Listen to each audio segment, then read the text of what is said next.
now to dive into the housing sector more with our next guest. We've got Don Nesbitt, Senior Portfolio Manager, FM Investments, joining us. Good morning, Don. Thank you for joining us this Tuesday. Let's talk a little bit about just your expectations for the week ahead. We've got a lot of housing data set to hit the tape this week. Home builder confidence, housing starts, building permits. The last time we got housing starts, it was actually better than expected, but we are expecting a decline.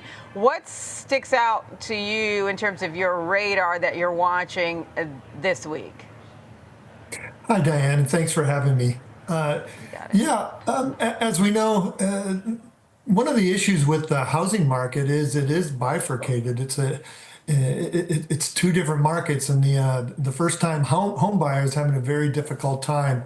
One of the things that has reared itself in the last year or so are not only are consumers have saddled with a mortgage, but they also have high property taxes and high insurance rates. So all of this is acting as kind of a drive, and of course, interest rates, which drive those mortgage rates. And we actually added, Toll Brothers to our portfolio back in September in anticipation that we would probably get further rate cuts. But as we've seen, it's stalled out a little bit. Mortgages are up around 7%. To really get the industry and home building going, you need them down closer into 5%. So you just spoke a little bit about that bifurcated housing market. How do you see that dynamic evolving this year? Is it really about that seeing the mortgage rate come down? And do you anticipate the trend continuing, especially given last week the rate, I believe, came down to around below 6.9%?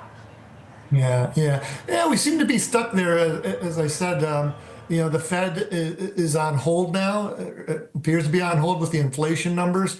Right now, futures, I think, are not looking for any rate cuts until the second half of the year. So this acts as a drag on the housing market.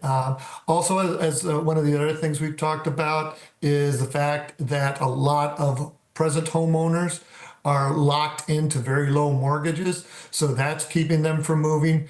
There hasn't been a lot of used homes coming onto inventory, but that works to the benefit of home builders because they're the ones that can fill that supply gap. But again, some of these things are hurting more of the lower end, the first-time buyers, as opposed to something like a Toll Brothers, which is a higher end luxury and aspirational type housing. When you look at Toll Brothers and how it has performed, it's seen some double-digit growth year over year. Are you expecting that kind of performance to continue?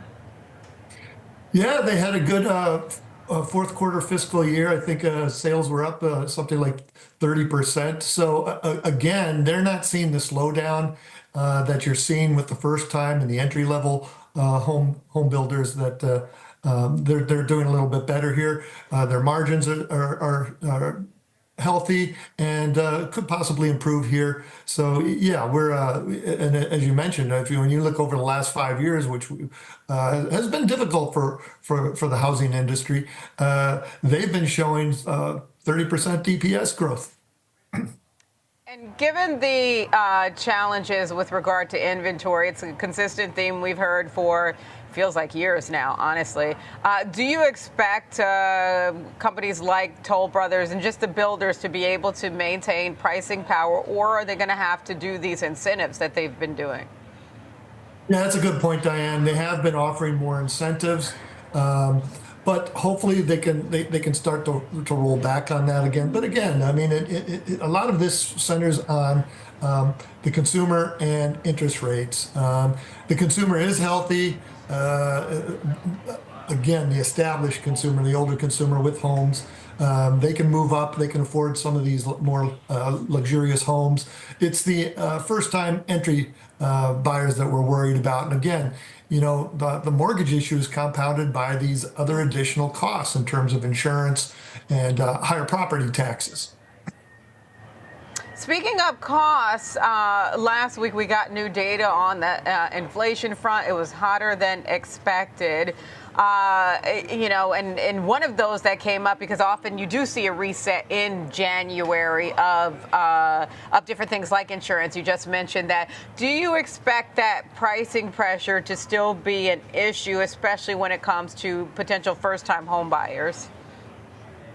Oh, definitely. Yeah, it is an issue. And, I think there was a Wall Street Journal article a couple weeks ago that cited that for a lot of homeowners, insurance and property taxes are now half of your monthly mortgage payment.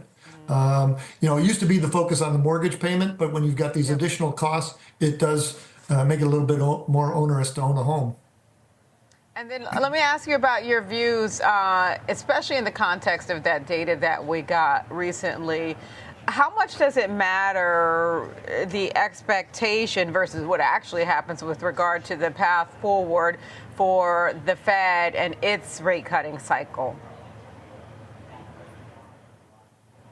Yeah. Kind of the good news is, right, the Fed is not cutting because the economy is healthy. Consumers have jobs. Their incomes are growing. So that's always good. And homeowners recognize that even with these higher rates, even with these additional costs, home ownership has traditionally been a way to grow your wealth. Moving forward, we don't see a lot of problems. We might be kind of in a holding pattern here. Things could obviously get a lot better if the Fed should start to cut again soon. But as we all know, the flip side of large Fed cuts is that the economy is slowing down and getting in trouble. So it's a balancing act.